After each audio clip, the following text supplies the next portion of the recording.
Nice.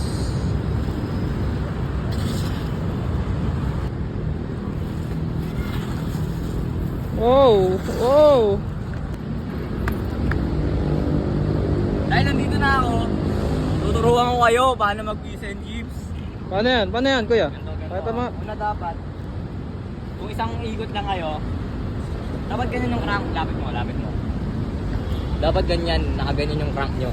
Okay, okay. Tapos, second step, tutulak yung ganun. Ganun na. Okay. Gawa muna, atras yung onte. Atras yung onte. Sabay ikot yung ganun.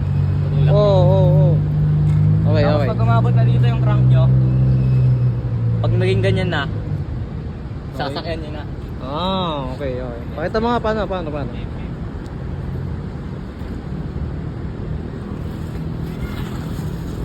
Wow. Ganun lang. Okay. Tapos pag ano, tapos pag nakasakay naman, Pag nakasakay naman. pag nakasakay naman, dapat pag nakasakay na kayo, kunyari umaandar kayo ha, umaandar kayo di ba?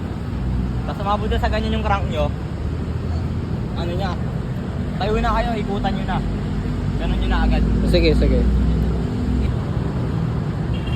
Nagtuturo, hindi naman marunong. Nice.